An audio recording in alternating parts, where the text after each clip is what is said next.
Hyderabad Borabanda division BRS minority cell అధ్యక్షుడు సర్దార్ ఆత్మహత్య చేసుకున్నారు. కార్పొరేటర్ బాబా ఫసీయుద్దీన్ వేధింపుల వల్లే సర్దార్ సూసైడ్ చేసుకున్నాడని ఆరోపణలు వ్యక్తమవుతున్నాయి.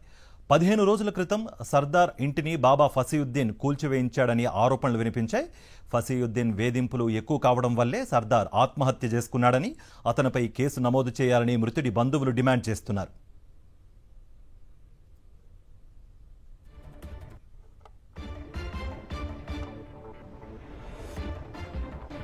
Hyderabad Borabanda division BRS minority cell అధ్యక్షుడు సర్దార్ ఆత్మహత్య చేసుకున్నారు. కార్పొరేటర్ బాబా ఫసీయుద్దీన్ వేధింపుల వల్లే సర్దార్ సూసైడ్ చేసుకున్నాడని ఆరోపణలు వ్యక్తమవుతున్నాయి.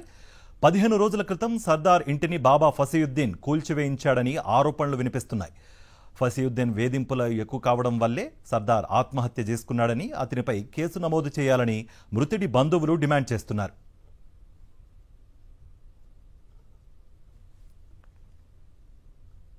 कैसा हुआ?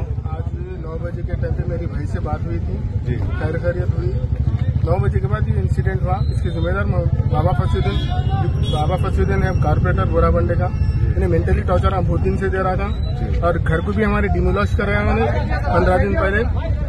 उससे टॉर्चर होने से डेली टॉर्चर है, उससे कुछ ना कुछ किसी ना किसी भिजा के टॉर्चर मारने की धमकी ये बाबा फसुद्दीन दे रहा था।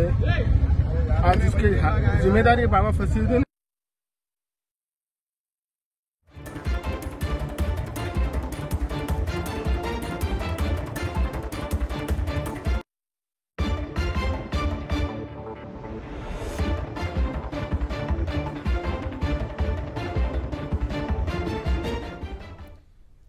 Hyderabad Borabanda division BRS minority cell అధ్యక్షుడు సర్దార్ ఆత్మహత్య చేసుకున్నాడు. కార్పొరేటర్ బాబా ఫసీయుద్దీన్ వేధింపుల వల్లే సర్దార్ సూసైడ్ చేసుకున్నాడని ఆరోపణలు వ్యక్తమవుతున్నాయి. 15 రోజుల క్రితం సర్దార్ ఇంటిని బాబా ఫసీయుద్దీన్ కూల్చివేయించాడని ఆరోపణలు వినిపించాయి. ఫసీయుద్దీన్ వేధింపులు ఎక్కువ కావడం వల్లే సర్దార్ ఆత్మహత్య చేసుకున్నాడని, అతనిపై కేసు నమోదు చేయాలని మృతుడి బంధువులు డిమాండ్ చేస్తున్నారు.